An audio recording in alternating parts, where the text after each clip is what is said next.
Chuck Berry remembers the moment. He'd sang in church before, but this was different. He sang in front of his entire high school. While the adults were less than thrilled with the lyrics of Confession the Blues, the students loved it. Chuck Berry loved it too. Him singing, his friend playing guitar. He decided that he would play for himself from then on.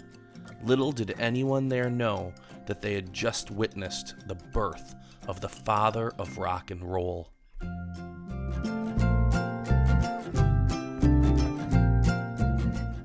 Chuck Berry was born in 1926 in St. Louis, Missouri. His mom, Martha, worked as a school principal, and his dad was a skilled carpenter and deacon at the Antioch Baptist Church. Segregation was a part of life in St. Louis. In fact, Berry never even saw a white person until he was 3 years old, when firemen came to his black neighborhood on a call. He remembers, "I thought they were so frightened that their faces were whitened from fear of going near the big fire. Daddy told me they were white people, and their skin was always white that way, day or night."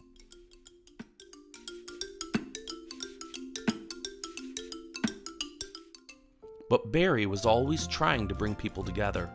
He merged the upbeat hillbilly white music of the day with the blues and ballads. While his black audience laughed at first, they soon began requesting the hillbilly songs. Likewise, white patrons began to frequent his shows, mixing the two together. He owned a fully integrated nightclub in St. Louis called Club Bandstand in the upscale theater district in 1958.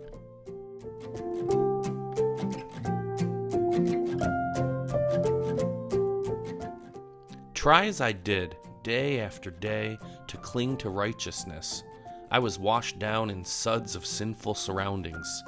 Chuck Berry wrote this in his book, Chuck Berry, The Autobiography, which, by the way, was written entirely by him and not with a ghostwriter. Those sinful surroundings did put Berry in some hot water from time to time. He was in and out of trouble at different periods of his life, the first being right after he dropped out of high school. He and his friends were arrested for some robberies in Kansas City with a gun. During his 3 years in reform school, he took up boxing and joined a singing group. They were so good, they were released to put on performances.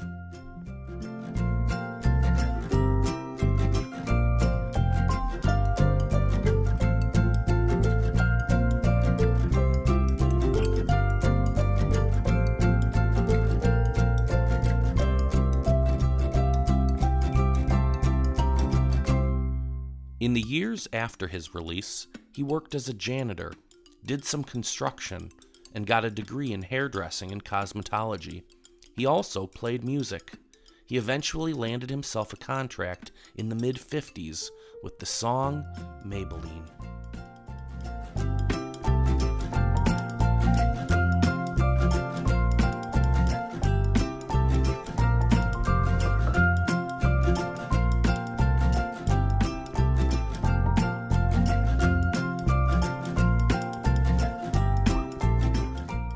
He followed that up with many more hit songs, all of which were covered by other artists, like Roll Over Beethoven, Brown-Eyed Handsome Man, Rock and Roll Music, Little Queenie, Memphis, Tennessee, and Promised Land.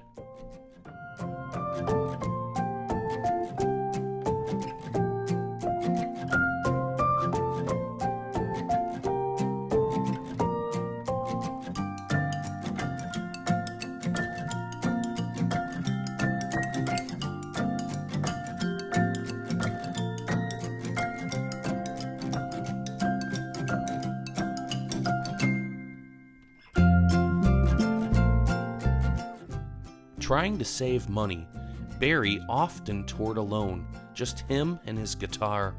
He would hire local musicians at each venue. They never rehearsed. Berry would just show up and take the stage, instructing them to follow his lead and watch his leg for clues. Needless to say, these weren't always the most successful shows.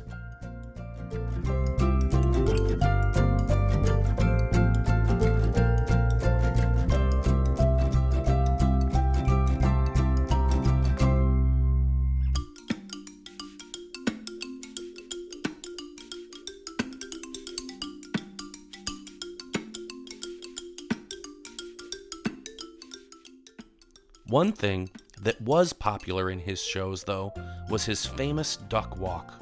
Ironically, this began as a child when he created a move to hide the wrinkles in his rayon suit. It became his signature move throughout his career.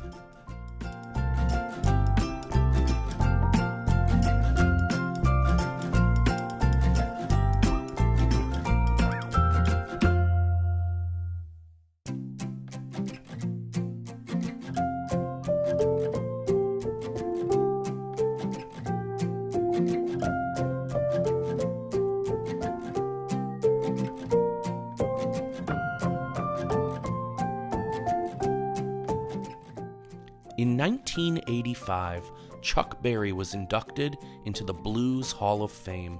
The next year, he was inducted into the Rock and Roll Hall of Fame. Keith Richards did the honors and said, "It's very difficult for me to talk about Chuck Berry because I've lifted every lick he ever played." There is no greater compliment than imitation. The melody of the Beach Boys' famous song Surfin' USA is nearly identical to Berry's song Sweet Little 16. In order to avoid a lawsuit, the Beach Boys had to give Berry co-writing credit.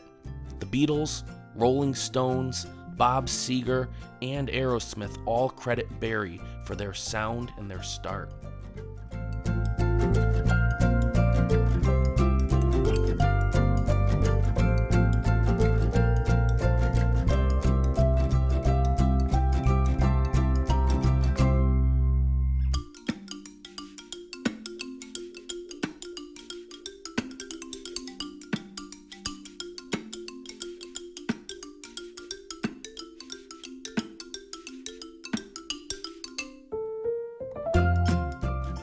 John Lennon once said, "If you tried to give rock and roll another name, you might call it Chuck Berry."